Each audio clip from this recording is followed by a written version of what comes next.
Hello everyone. If you like the lesson, please subscribe so you can see more lessons like this one. Today I'm going to cover some exam papers at university level, especially on this topic, differentiation, which is using the first principles to find the derivative of a function, and also to see how we find stationary points of any function, especially the one you see here, the second part, which is a fraction, a rational function, and we want to find the stationary values and apply these rules also in mechanics, which is the speed and finding distance and acceleration from the velocity function. So let's start from the first exercise, which is the differentiation from first principles. So in the first exercise, we need to use the differentiation from first principles to find the derivative of the function bracket x minus 2 bracket to the power of 3. And to do this, we follow a methodology which is related to the definition of the gradient of the function. And we start with the limit. So this is what I did in this screen. The function that I want to differentiate is the bracket x minus 2 to the power of 3. And as you already know, the formula for the gradient is the difference on the y divided by the difference on x.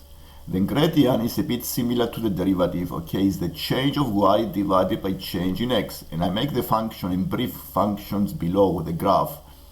And I saw the difference on the y values on the vertical axis. This is the difference between the f bracket x plus h subtracting the function f bracket x. So what I did here, I have increased the initial value of x, which I call x0, by a very small number, the h.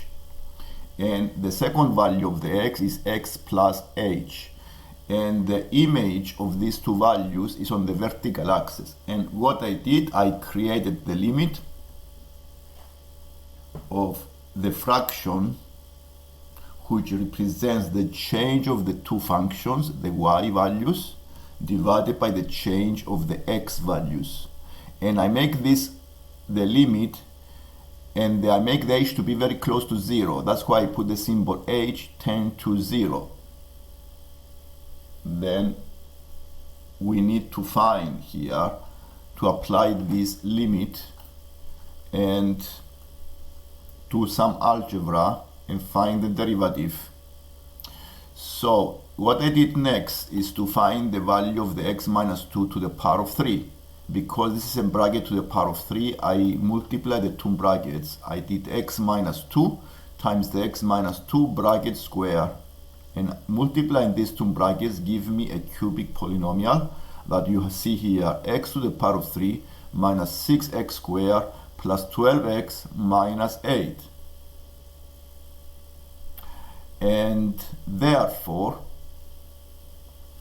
the f bracket x plus h is the x plus h to the power of 3 minus 6 times x plus h bracket square plus 12 bracket x plus h minus 8.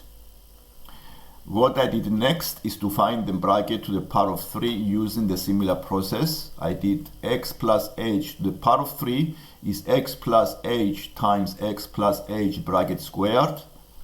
I expanded the bracket squared. I multiplied the two brackets and I found the bracket to the power of 3 in this. This is the expressions I found below after multiplying the two brackets. And simplifying this, you see here you can simplify this and give you this cubic function. Okay, so I went back into the function now and I replace the x plus h to the power of 3.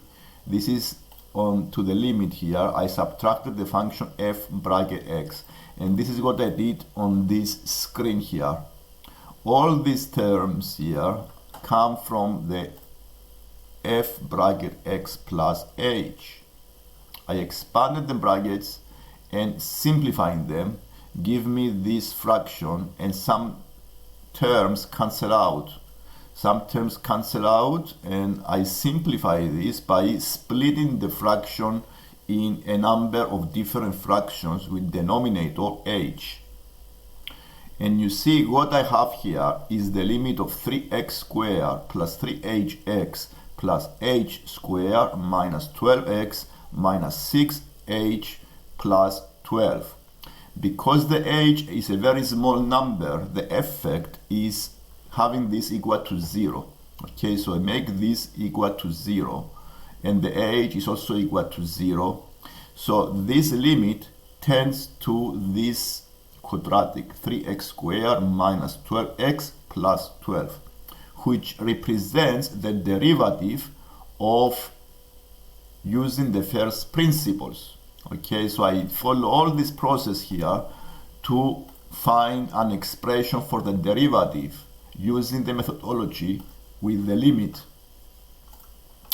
And this requires some practice because the same methodology applies to all of the functions. The only problem here is the bracket to the power of 3. Because a bracket to the power of 3, I need to simplify this using these two multiplications, and bracket squared times and bracket to the power of 1. And then go and use this formula, which is the definition of the differentiation by the first principles.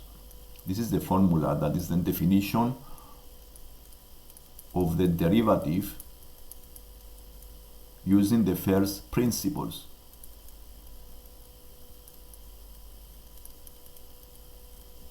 And the f bracket x plus h minus the f bracket x divided by the difference of the x values, because I take initial value x, the second value is x plus h. Subtracting these two give you the h denominator. And you can see here, if you apply the rule of differentiation, you can find exactly the same value as I found with the limit.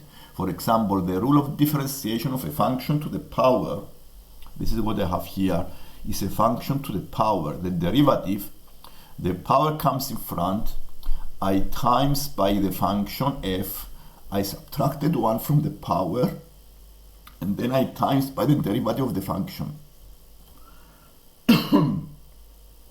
So the derivative of the function is f dash.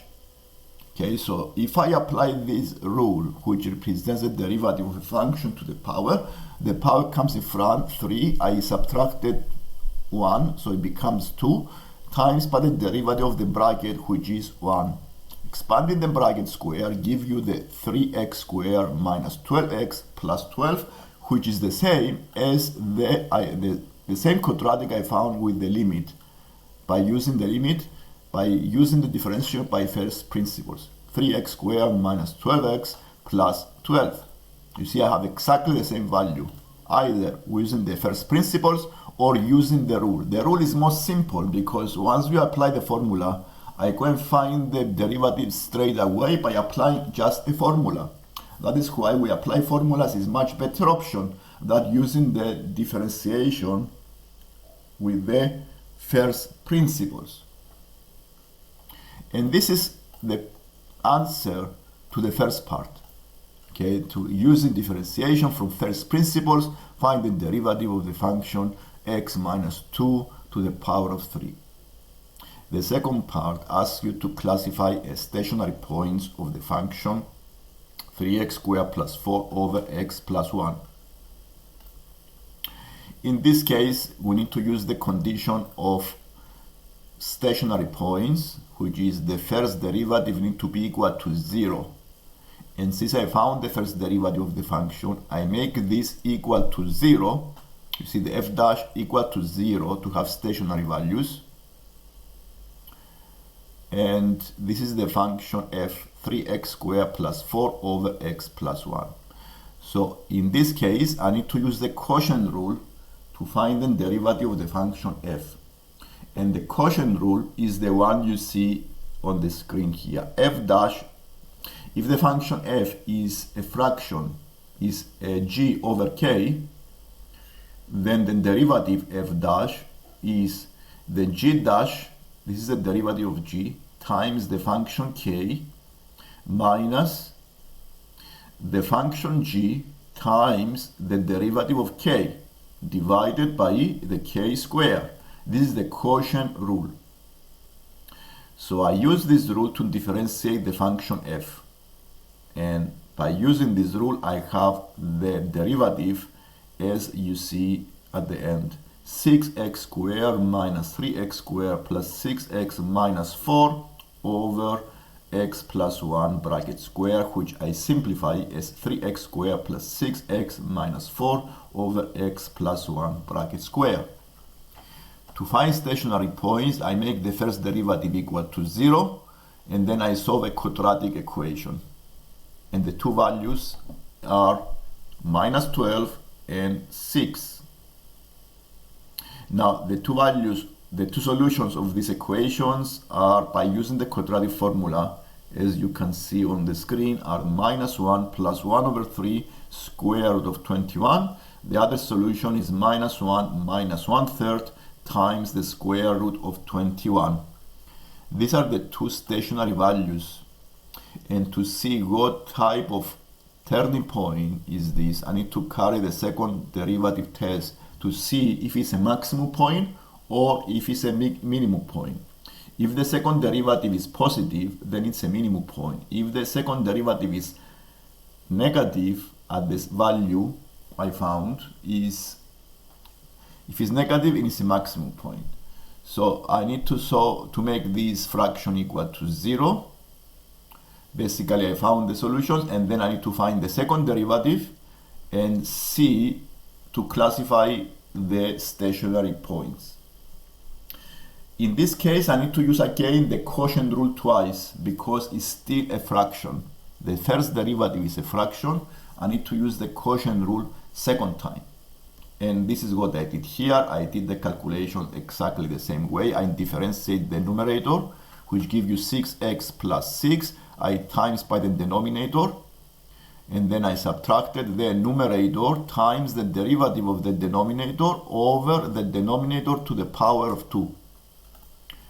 And then, if you use the calculator, you go and put the values into this formula, and then you find the sign, okay? So if you put the calculator, you find a negative value for the minus 1 plus 1/3 square root of 21, which means this point here is a maximum point. And the other value you found by solving the quadratic of the first derivative is minus 1 minus 1/3 square root of 21. The value of the second derivative is a positive. So at this point we have a minimum. And to simplify calculations, you use the calculator answers, and then you save time by pressing the answer and avoid the decimals. And now you classify them, and to find the y coordinates, if you want to find the y coordinates, you use these values of x you found by solving the first derivative equal to 0 into the function y to find the y coordinates. These are the x coordinates of the stationary points. To find the y coordinates, we go to the function f and substitute these values of x. And this solves the second part of the exercise, finding and classifying the stationary points of the function.